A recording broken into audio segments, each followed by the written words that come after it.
Hello everyone, આજે આપણે લિમિટમાં ટાઈપ નંબર 6 ડિસ્કસ કરવાના છીએ.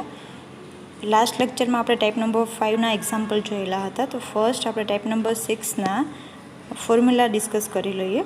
તો ફર્સ્ટ ફોર્મ્યુલા તમને આપેલી છે limit x tends to 0 a⁻x - 1 upon x is equal to log a base e.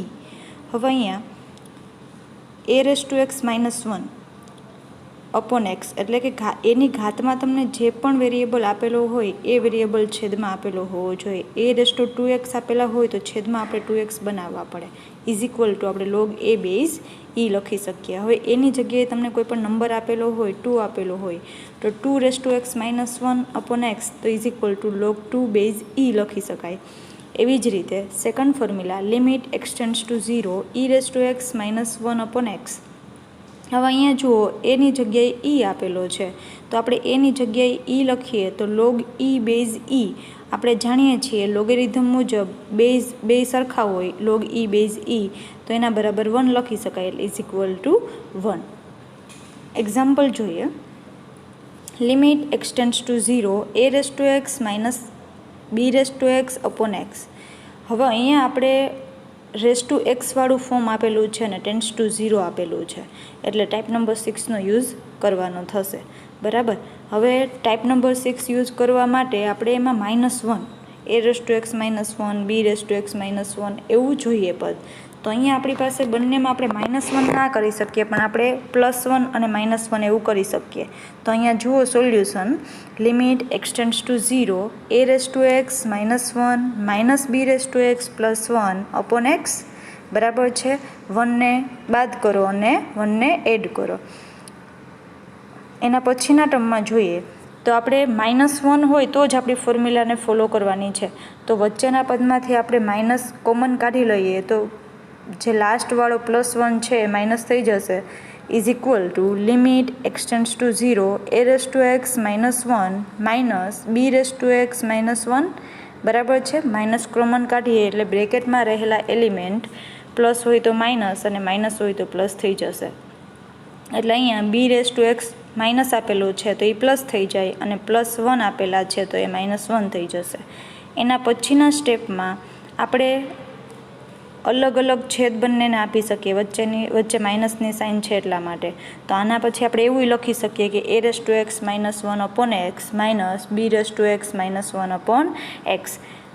અલગ અલગ લિમિટ અને અલગ અલગ છેદ આપીએ તો is equal to limit x tends to 0 a⁻x - 1 upon x minus limit x tends to 0 b⁻x - 1 upon x. બંનેને અલગ અલગ લિમિટ અને અલગ અલગ છેદ આપતા.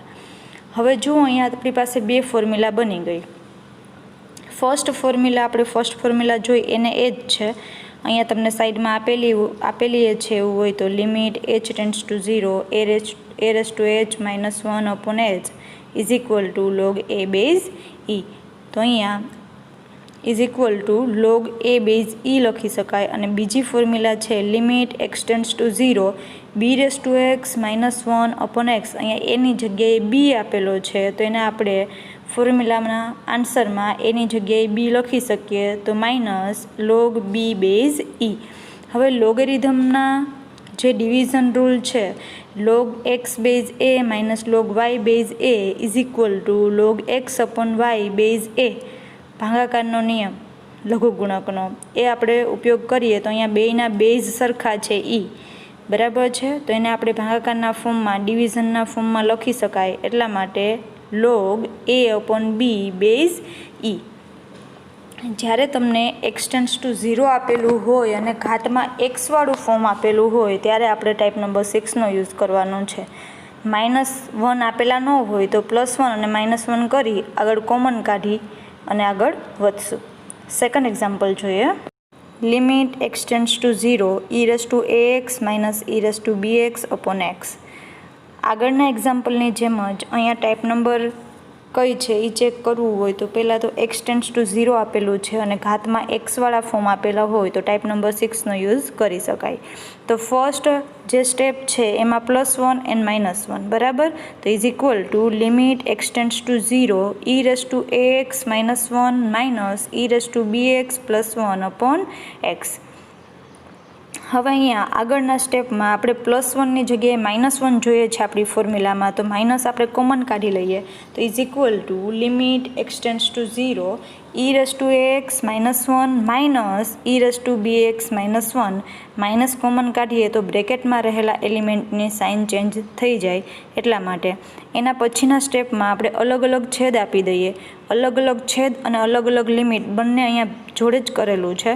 તો is equal to limit x tends to 0 e⁻x -1 upon x minus limit x tends to 0 e⁻bx -1 upon x by properties of limit. લિમિટની પ્રોપર્ટીઝ મુજબ આપણે એને અલગ અલગ લિમિટ આપી શકીએ. સરવાળો હોય, બાદબાકી હોય, મલ્ટિપ્લિકેશન હોય કે ડિવિઝન હોય. ઇઝ ઇક્વલ ટુ હવે અહીંયા જુઓ આગળના એક્ઝામ્પલમાં ડાયરેક્ટલી આપણે a⁻x અને b⁻x આપેલું હતું એટલે ડાયરેક્ટલી ફોર્મ્યુલાનો યુઝ થઈ જતો હતો. હવે અહીંયા e⁻ax આપેલું છે. હવે ની ઘાતમાં ax આપેલું છે તો છેદમાંય આપણે એક્સની જગ્યાએ ax જોઈએ તો જ આપણે ફોર્મ્યુલા લાગુ પાડી શકાય. તો અહીંયા ax આપેલું છે તો છેદમાં આપણે એક્સની જગ્યાએ ax લાવવું હોય તો a વડે મલ્ટીપ્લાય એન્ડ ડિવાઈડ. એવી જ રીતે સેકન્ડ પદ છે માઇનસ પછી આપેલું છે એની ઘાતમાં e⁻bx આપેલા છે તો એના છેદમાં આપણે bx મેળવવું પડે.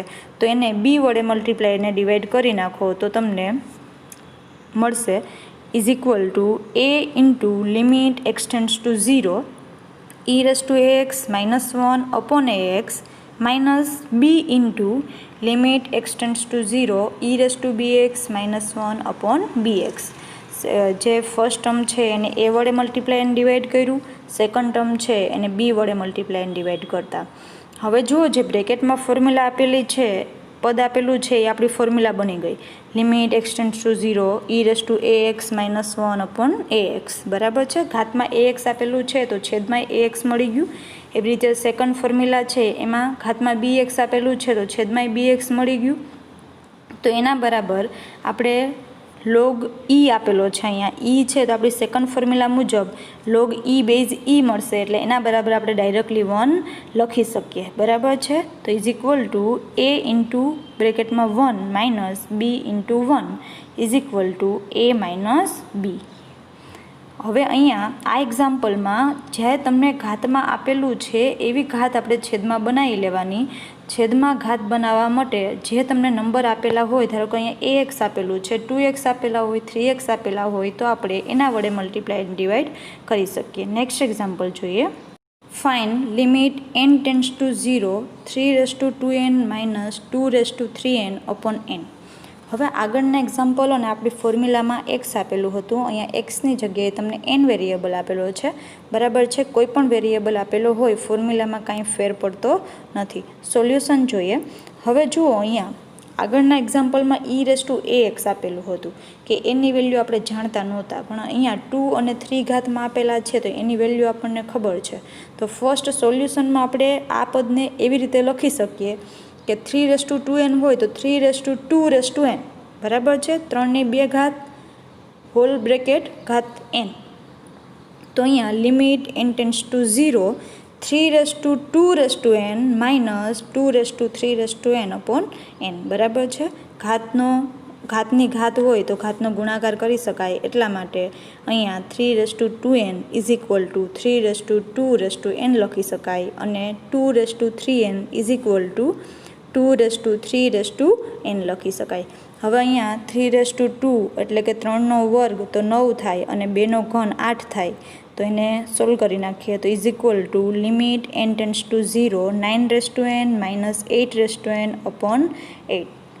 હવે અહીંયા જો આગળનો ફર્સ્ટ એક્ઝામ્પલ આપણે જોયો તો એવો જ સિમ્પલ એક્ઝામ્પલ બની ગયો. એના માટે આપણે -1 અને +1 લઈ લેશું.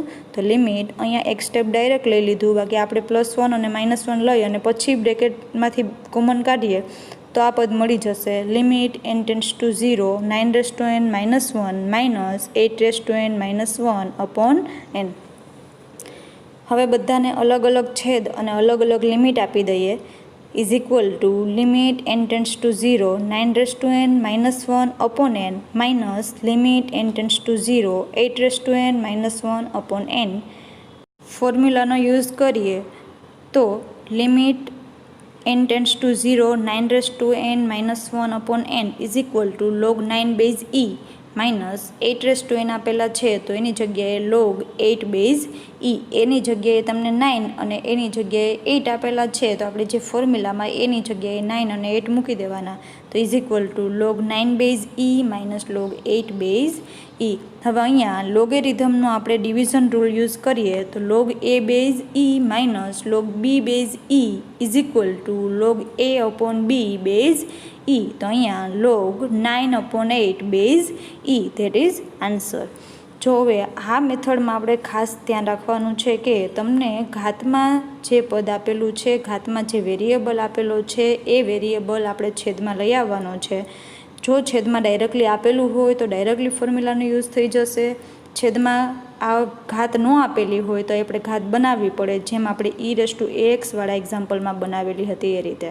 બરાબર છે. અને એ જે પણ વેરિયેબલની લિમિટ આપેલી છે એ ટેન્ડ્સ ટુ 0 આપેલું હોય અને ઘાતમાં ટેન્ડ્સ ટુ 0 આપેલું જે વેરિયેબલ છે એ વેરિયેબલવાળું પદ હોય તો આપણે ટાઈપ નંબર 6નો યુઝ કરી શકીએ. હવે આવા કોઈ પણ એક્ઝામ્પલ તમે સોલ્વ કરી શકો. આના પછીના લેક્ચરમાં આપણે એક નવી ટાઈપ જોવાની છે, ટાઈપ નંબર 7. Thank you.